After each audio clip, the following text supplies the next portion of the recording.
Sometimes it might appear that our lives are the result of just a long list of coincidences. In actuality, we're living by divine design. Hi, this is Barry Phillips with 2-Minute Torah, day 3 of Shemot, names. Let's go to chapter 2 of Exodus, or Shemot, and it says in verse 1, a man in the house of Levi went and married a daughter of Levi, and the woman conceived and bore a son, and she saw that he was a lovely child, and she hid him for 3 months.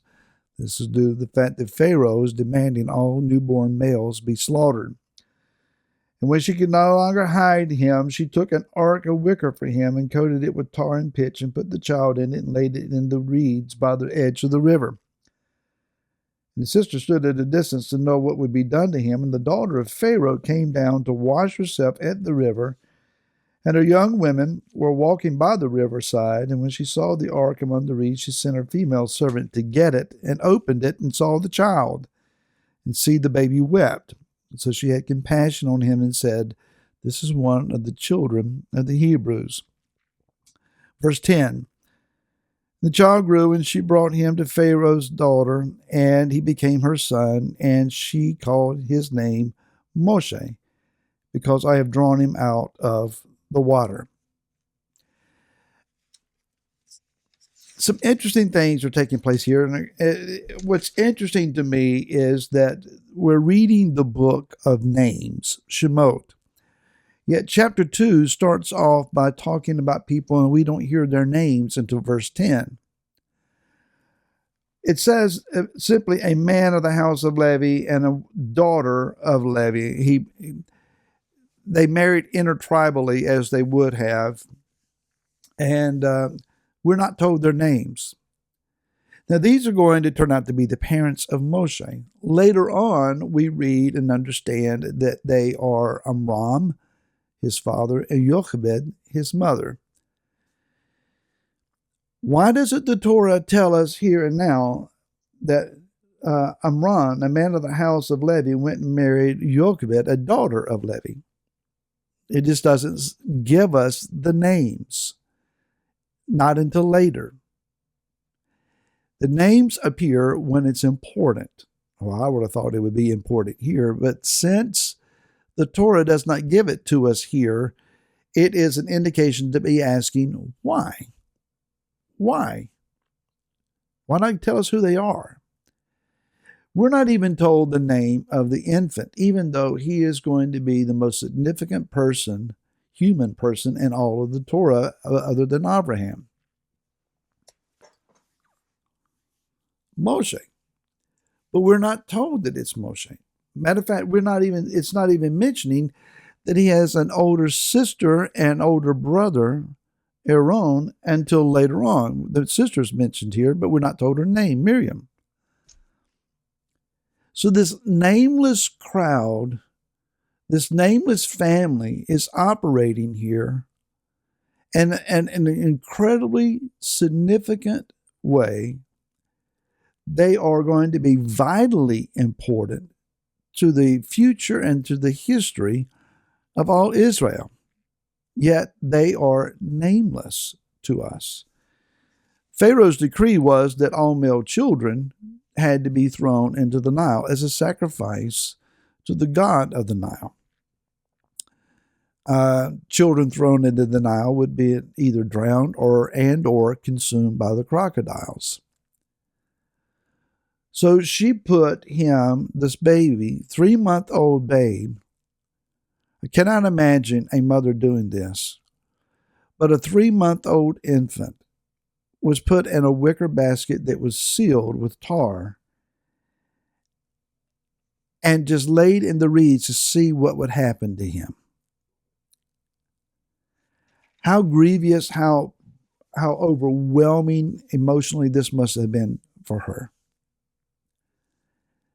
So she couldn't hide him anymore. She had to do something. She is literally putting him in the hands of Yah and saying, I don't know what else to do. So of all people, it is Pharaoh's daughter who comes down and she enters into the water. Now, She's there to bathe in the Nile. It would have been a ritual thing, perhaps bathing in the waters of this god that they supposed to exist. But in fact, it is symbolic of a mikvah. A mikvah is changing one's status. The reason one is immersed in water after accepting Yeshua as the Messiah and being born again is it a change of your status from unclean to clean, from unrighteous to righteous, from death to life, from darkness to light. It's a change of status. And so one is immersed in this water. She goes into the water to bathe and notices then this ark. An ark is also not only what we read about in Noah's day, but an ark is also the cabinet. It holds the Torah scroll.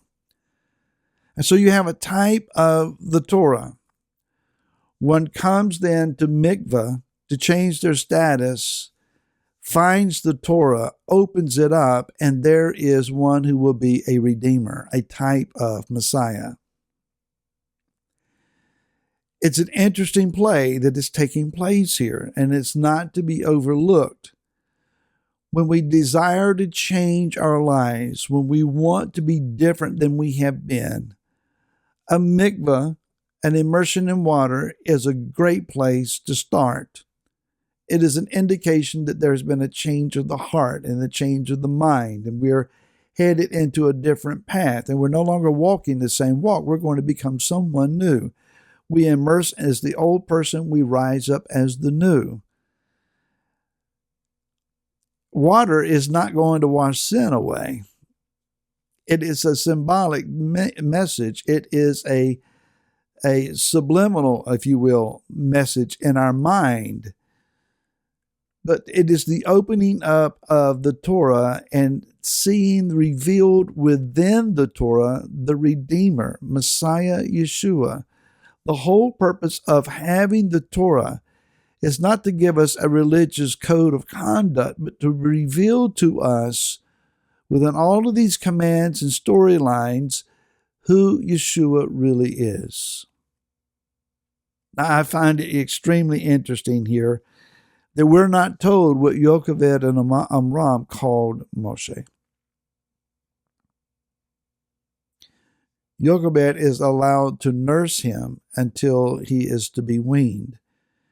Proverbs chapter 1 tells us about learning the Torah of the mother. That is, a child will, at mom's knee, learn the storylines of the Torah. The Torah at this point would have been an oral, handed-down version.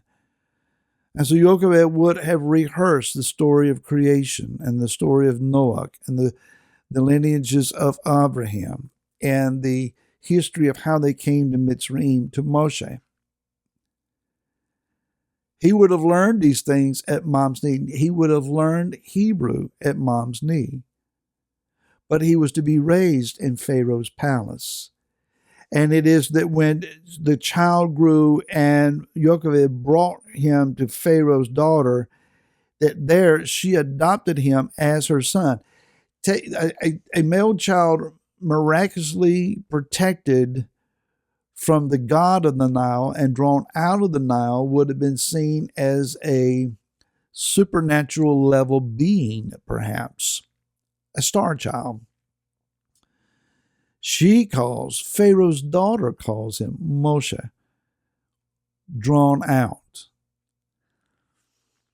You never know. And the storyline of events and things that transpire. How that Yah is working not only to guard your life and provide for you and to move and open doors and work as to answer prayers for you, but it's affecting and influencing people that are all around you so that they learn to identify you as one who is set apart, drawn out, one who is destined and marked by the Most High, and may they find the Redeemer living and revealed in you. You are important. You have a destiny. Today's job is to go find it and embrace it. We'll see you again tomorrow. Till then, shalom.